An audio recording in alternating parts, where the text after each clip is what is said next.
Friends, welcome back to my channel. ఈరోజు వీడియోలో అయితే నేను స్పెషల్ రెసిపీ చూపిస్తున్నాను. మీకు ఇది కనిపిస్తుంది కదా, ఇదైతే మేక రక్తము.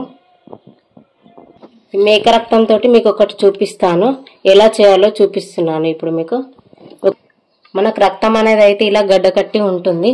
ఈ రక్తంని ఒక గిన్నెలోకి తీసుకోవాలి. ఒక వెడల్పాటి గిన్నె తీసుకొని ఇందులోకి వేడి నీళ్ళు వేసుకోవాలి. వేసుకున్నాక మనం ఈ రక్తాన్ని ఇందులోకి వేసుకోవాలి. నీళ్ళలోకి వేసుకొని స్పూన్ తోటి అయితే ఇలా అనుకొని కొద్దిసేపు అయితే అలా వదిలేసేయాలి రక్తంలో, వేడి నీళ్ళలో. ఇలా వేసుకోవడం వల్ల మనకు కలర్ అనేది మారుతుంది. ఇప్పుడు దీన్ని తీసుకొని మనం చిన్న చిన్న పీసులుగా కట్ చేసుకుందాం. కలర్ అంతా కూడా చేంజ్ అయిపోయింది, మనకు రెడ్ కలర్ మొత్తం పోయింది. చూడండి, కలర్ అయితే వెళ్ళిపోయింది. ఇప్పుడు మనకు నచ్చిన సైజులో కట్ చేసుకోవాలి. ఇది రక్తం అనేది ఇది జారుతుంది కాబట్టి మెల్లగా కట్ చేసుకోవాలి. ఇలా ముక్కలుగా కట్ చేసుకోవాలి. కట్ చేసేటప్పుడు అయితే మెల్లగా కట్ చేసుకోవాలి, ఎందుకంటే మనకి ఇది జారుతుంది కాబట్టి.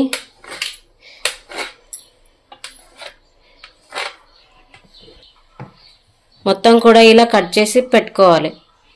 ఇప్పుడు మనం స్టవ్ పైన కడాయి పెట్టుకొని స్టవ్ వెలిగించుకోవాలి. కడాయి వేడెక్కిన తర్వాత నూనె వేసుకోవాలి. నూనె వేడెక్కిన తర్వాత 2-3 లవంగాలు, దాల్చిన చెక్క వేసుకోవాలి. 2-3 పచ్చిమిర్చిలు వేసుకోవాలి. ఉల్లిగడ్డలు కూడా వేసుకోవాలి. వేసుకొని కలుపుకోవాలి. కొద్దిగా అల్లం వెల్లుల్లి పేస్ట్ వేసుకోవాలి. వేసుకొని ఇట్లా బాగా కలుపుకోవాలి. మనం పచ్చిమిరపకాయలు వేసుకున్నాం కాబట్టి ఇవి దిక్కుతున్నాయి. ఈ ముక్కలుగా చేసుకునే ఇప్పుడు మనం ఇందులోకి వేసుకోవాలి.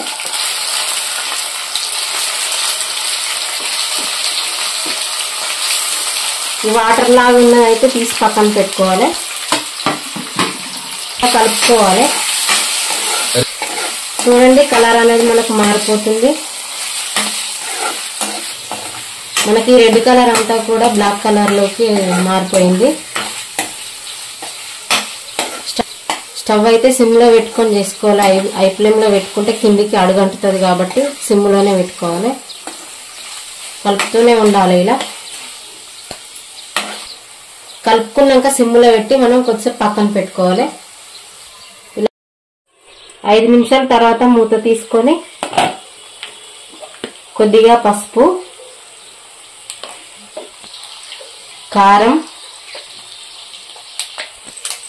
కొద్దిగా ఉప్పు వేసుకోవాలి. ఎందుకంటే రక్తంలో ఆల్రెడీ ఉప్పు వేస్తారు కాబట్టి కొద్దిగానే వేసుకోవాలి. ఉప్పు అనేది వేసిన తర్వాత మొత్తం కూడా కలిసేటట్టుగా కలుపుకోవాలి. మొత్తం కూడా ఇదంతా మొత్తం కలిసేటట్టుగా కలుపుకోవాలి. ఇప్పుడు ఇది కూడా 2 నిమిషాలు సిమ్లో పెట్టుకోవాలి.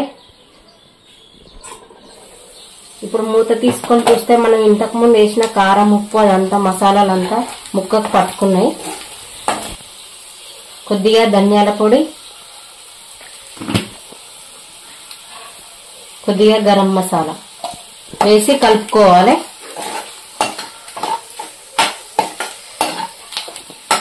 మీకు ఇష్టం అనిపిస్తే కొద్దిగా కొబ్బరి పొడి కూడా వేసుకోవచ్చు. మేమైతే వేసుకోవట్లేదు. ముక్కలు అయితే చూడండి మనకు పూర్తిగా బ్లాక్ కలర్ లోకి వచ్చినాయి.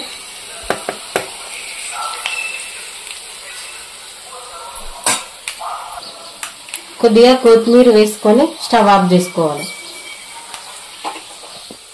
స్టవ్ ఆఫ్ చేసి మూత పెట్టుకోవాలి.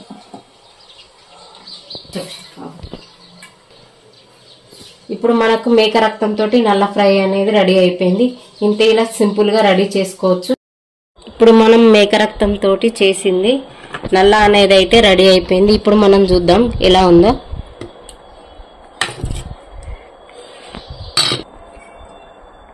చూడండి మనకి ఎంత స్పైసీగా కనిపిస్తుందో. ముక్క ఉడికిందో ఉడకలేదో చూసుకుందాం. మనకు ముక్క అనేది అయితే చాలా బాగా ఉడికింది. ఇలా చేసుకొని పిల్లలకైనా పెద్దవాళ్ళకైనా ఎవరికైనా పెట్టచ్చు. ఇది ఇష్టంగా తింటారు. దీనివల్ల మనకు రక్తం కూడా పెరుగుతుంది. రక్తం తక్కువ ఉన్న వాళ్ళకైతే ఇది చేసి పెట్టండి. ముక్క అయితే చాలా బాగా ఉడికింది. నేనైతే చాలా బాగుంది, స్పైసీగా టేస్టీగా ఉన్నది. నచ్చితే లైక్ చేయండి, షేర్ చేయండి, కామెంట్ చేయండి. మరిన్ని మంచి వీడియోల కోసం మా ఛానల్ని అయితే సబ్స్క్రైబ్ చేయండి.